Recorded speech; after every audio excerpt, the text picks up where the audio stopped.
Hello everyone, welcome to Commerce Net Scholars. I hope you all are perfectly fit and fine. आज की video में जो topic हम discuss करेंगे वो है ऑर्गेनाइजिंग, जो कि हमारा नेक्स्ट इंपॉर्टेंट फंक्शन है मैनेजमेंट का। तो आज की वीडियो में हम समझेंगे कि ऑर्गेनाइजिंग क्या है बेसिकली, और जितने भी इम्पोर्टेंट टर्म्स हैं ऑर्गेनाइजिंग से रिलेटेड जो कि हमारे एग्जामिनेशन के लिए बहुत इंपॉर्टेंट है और जनरली भी उन्हें समझना बहुत इंपॉर्टेंट है, वो सब कुछ हम आज डिस्कस करेंगे। तो before I start with the video, as you all know, a reminder for you all, please do like, share and subscribe the channel. अगर आपने अभी तक भी सब्सक्राइब नहीं किया है तो सब्सक्राइब इट राइट नाउ, इसकी कोई चार्जेस नहीं है। So please subscribe the channel and be regular with the channel for all the latest updates. Let's proceed with today's video and today's topic, that is organizing. पहले हम ये समझ लेते हैं कि organizing है क्या, इसका basically मतलब क्या है। As you can see on your screens, the relationship between various factors present in a given enterprise. पिछली वीडियो में भी मैंने आपको ये चीज समझाई थी कि ऑर्गेनाइजिंग का सिंपल सा मतलब है चीजों को एक प्रॉपर वे में रखना, यानी कि मशीन्स और इक्विपमेंट्स कहाँ पे अवेलेबल हैं, ह्यूमन रिसोर्सेज कहाँ पे किस काम के लिए एलोकेटेड होने चाहिए, कौन से रिसोर्सेज कहाँ पे होना चाहिए, स्टॉक प्रॉपरली मेंटेन्ड है या नहीं है, कौन से टूल्स कहाँ पे होने चाहिए, ये सब चीज ऑर्गेनाइजेशन को कह सकते हैं, सिंपल हिंदी टर्म्स में समझो तो सुव्यवस्थित रखने का जो तरीका होता है चीजों को, उसको हम ऑर्गेनाइजिंग के अंदर समझते हैं, वो होता है ऑर्गेनाइजिंग। और जब हम बिजनेस रन कर रहे हैं तो ऑर्गेनाइजिंग हमारे लिए बहुत इंपॉर्टेंट हो जाता है। अगर हमारे एम्प्लॉयज को, हमारे वर्कर्स को यही नहीं पता कि कौन सा मशीन कहाँ पे है, कौन सा काम उन्हें किस डिपार्टमेंट में जाके करवाना है, कौन सा डिपार्टमेंट कौन सा फंक्शन प्रोवाइड कर रहा है उनको, तो ये सिचुएशन क्रिएट करेगा जिसमें सिर्फ और सिर्फ कंफ्यूजन होगा, और जो काम हमारे काम में, हमारी मैन्युफैक्चरिंग या प्रोडक्शन प्रोसेस में यूटिलाइज हो सकता था, वो इस हसल को, इस क्योस को सॉल्व करने में ही चला जाएगा। तो ऑर्गेनाइजिंग बहुत ही इंपॉर्टेंट फंक्शन है मैनेजमेंट का, और हर ऑर्गेनाइजेशन को ये ध्यान रखना चाहिए कि उनका हर एक काम, हर एक चीज, हर एक इक्विपमेंट, रिसोर्सेज, मैन पावर सब ऑर्गेनाइज्ड हो, बिल्कुल क्लियर हो कि किसको क्या कैसे करना है। ठीक, उसके बाद ऑर्गेनाइजिंग के लिए जो नेक्स्ट इंपॉर्टेंट टर्म होता है वो होता है ऑर्गेनाइजेशनल स्ट्रक्चर। ये क्या होता है? बेसिकली जो रिलेशनशिप होता है एम्प्लॉयज के बीच में, जो रिलेशनशिप है मैन पावर के बीच में, लोगों के बीच में ऑर्गेनाइजेशन में, वो कहलाता है हमारा ऑर्गेनाइजेशनल स्ट्रक्चर। और ये दो तरीके का होता है, फॉर्मल और इनफॉर्मल। फॉर्मल यानी कि जो एक फॉर्मेट एस्टैब्लिश्ड है कि एम्प्लॉयज को सुपीरियर से कैसे कम्युनिकेट करना है, या सुपीरियर्स को, सबऑर्डिनेट्स को कैसे इंस्ट्रक्शंस देने हैं, तो वो एक फॉर्मल चेन के थ्रू होके गुजरता है। ठीक है, एक प्रॉपर फॉर्मल मीटिंग होती है, प्रॉपर फॉर्मल डिस्कशंस होते हैं, उसके अंदर ये सारा काम होता है। ठीक, तो यहाँ पे ये जो रिलेशनशिप है ये फॉर्मल रिलेशनशिप है, प्रोफेशनल रिलेशनशिप है। लेकिन इनफॉर्मल रिलेशनशिप्स वो होते हैं जब एम्प्लॉयज आपस में कोई सर्कल बना ले, उनका कोई फ्रेंड सर्कल हो, उनका कोई ग्रुप हो, ठीक है, उनका कुछ पार्टीज के लिए या कुछ भी, for anything, for any purpose, they are having some personal relationships, so that becomes the informal structure of the organisation. तो फॉर्मल हो गया हमारा प्रोफेशनल रिलेशनशिप, इनफॉर्मल हो गया हमारा personal relationship. I hope it is clear. आगे हम बढ़ते हैं। नेक्स्ट इंपॉर्टेंट टर्म हमारे लिए वो है ऑर्गेनाइजेशनल कल्चर, यानी कि क्या वैल्यूज है, क्या बिहेवियर है ऑर्गेनाइजेशन में लोगों का, और वो ऑर्गेनाइजेशन किन वैल्यूज पे, किन बिलीफ सिस्टम्स पे वो रन कर रही है, ये चीज भी हमें ध्यान देने की जरूरत है। हमें समझना है कि हमारा ऑर्गेनाइजेशन एक्चुअली जो वैल्यूज, जो बिलीव्स हम फॉलो करते हैं, क्या उन्हीं के बेसिस पे चल रहा है, क्या हमारे एम्प्लॉयज के बीच में वही रिलेशनशिप एस्टैब्लिश्ड है जो हम चाहते हैं, एक हेल्दी, कॉर्डियल और एक प्रॉपर वर्किंग एनवायरनमेंट ऑर्गेनाइजेशन में जो हम चाहते हैं, क्या वो एस्टैब्लिश्ड है या नहीं है। कई बार आपने सुना होगा कि कई अच्छे ऑर्गेनाइजेशंस होते हैं, इंस्टीट्यूशंस होते हैं, अच्छा पे भी कर रहे होते हैं, लेकिन लोग थोड़ा सा हेजिटेट करते हैं वहां पे वर्क करने को, और एक जनरल टर्म होता है वहां पे कि वहां का कल्चर नहीं सही है। भाई, तो कल्चर क्यों नहीं सही है? क्योंकि वहां पे या तो पॉलिटिक्स बहुत ज्यादा है, या तो एम्प्लॉयज और सबऑर्डिनेट्स का रिलेशनशिप नहीं सही है, या वो जिन प्रिंसिपल्स पे, जिन पॉलिसीज पे वो ऑर्गेनाइजेशन वर्क करती है वो सही नहीं है, एम्प्लॉयज के वेलफेयर के लिए काम नहीं करती है। तो ये तमाम चीजें जो कि ऑर्गेनाइजेशन के कल्चर को बनाती हैं, अच्छा या बुरा। ठीक है, उसके बाद आता है हमारा स्पैन ऑफ कंट्रोल। ये तो बिल्कुल समझ लो, इसको घोल के पी जाने वाला टॉपिक है, इससे क्वेश्चन जरूर आता है एग्जामिनेशन में कि स्पैन ऑफ कंट्रोल क्या है। स्पैन ऑफ कंट्रोल का ये मतलब होता है कि बेसिकली किसी भी सीनियर, किसी भी सुपीरियर के अंडर कितने सबऑर्डिनेट्स काम कर रहे हैं, ठीक है।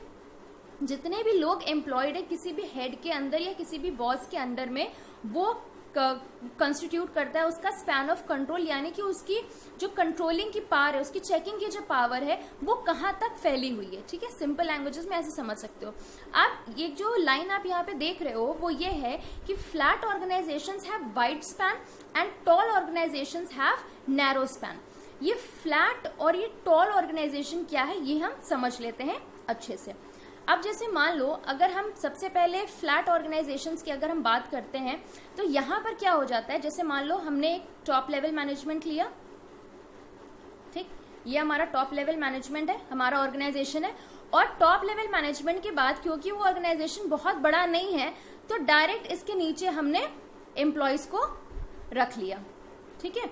टॉप लेवल मैनेजर आया या फिर जो भी कंपनी के रूल्स रेगुलेशंस फॉर्मुलेट करें, जो भी बॉडीज, जो भी अथॉरिटीज, उनके नीचे डायरेक्ट हमारी एम्प्लॉयज आ गए। तो ये क्या हो गया, एक तरह से फ्लैट स्ट्रक्चर हो गया। इसी टाइप के स्ट्रक्चर को हम बोलते हैं फ्लैट स्ट्रक्चर, जहां पे लेवल्स बहुत कम है ऑर्गेनाइजेशन में। जो डिफरेंट लेवल्स होते हैं ना, टॉप, मिडिल, लोअर, वो बहुत कम है। लेकिन वहीं पर अगर इस टॉप लेवल मैनेजमेंट के बाद अगर मान लो मिडिल लेवल मैनेजमेंट आ जाता, उसके बाद लोअर लेवल मैनेजमेंट आ जाता और उसके बाद अगर एम्प्लॉयज आते, तो ये हमारा हो जाता है टॉल स्ट्रक्चर, ठीक है। तो टॉप लेवल के नीचे एम्प्लॉयज अगर आए तो वो हो गया फ्लैट स्ट्रक्चर, और टॉप लेवल के बाद अगर मिडिल लेवल, लोअर लेवल और फिर एम्प्लॉयज आ रहे हैं तो वो हो जाता है हमारा टॉल स्ट्रक्चर, ठीक।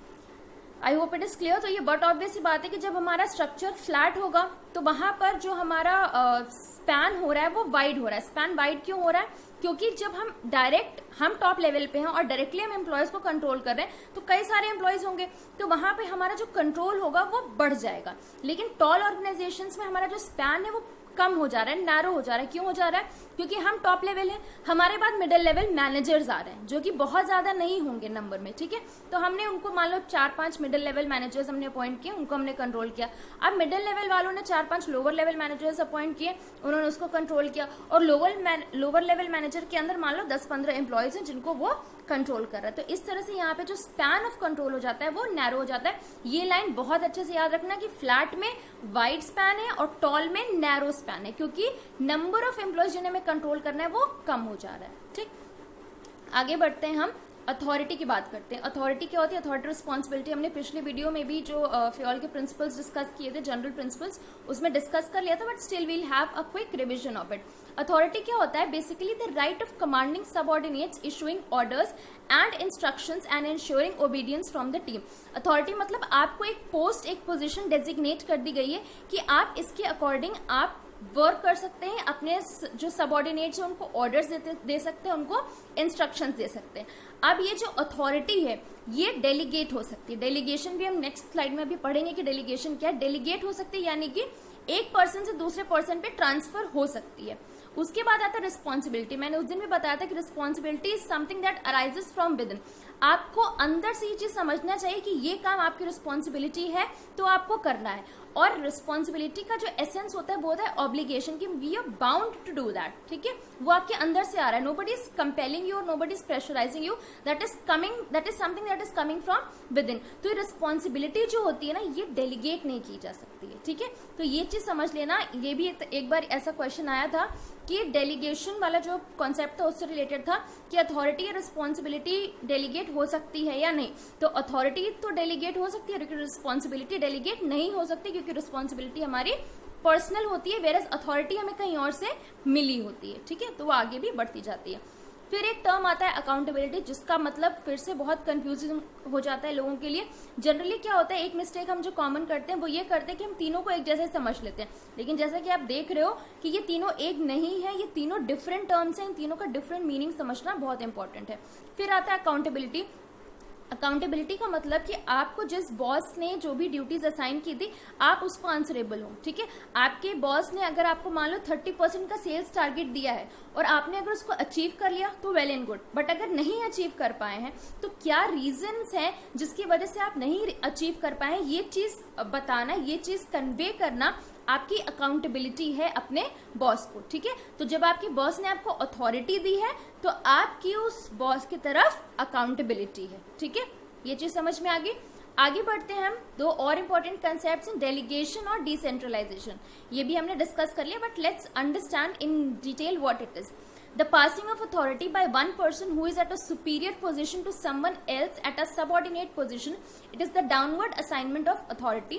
यानी कि आपको आपके बॉस ने अथॉरिटी दी, आपने अपने नीचे वालों को अथॉरिटी दी, उन्होंने आगे पास ऑन किया, ठीक है। इफ नीडेड, ये कंपल्सरी नहीं है, authority can be delegated if needed, ठीक है। तो काम का प्रेशर जनरली कम करने के लिए ये अथॉरिटीज डेलीगेट की जाती हैं, ठीक है। उसके बाद आता है decentralisation, the dispersal of powers by top level management to other levels. यानी कि जो हमारा टॉप लेवल मैनेजमेंट है उसके जो पावर्स थे, उसके जो फंक्शंस थे, उसके जो डिसीजन मेकिंग कैपेसिटी थी, उसने बाकी लेवल्स पर भी उसको ट्रांसफर कर दिया कि वो अपने लेवल पर डिसीजंस ले सकते हैं। जो बाकी लेवल से हमारे लोअर लेवल, मिडिल लेवल, वो अपने लेवल पर डिसीजंस ले सकते हैं और काम को आगे फॉरवर्ड कर सकते हैं।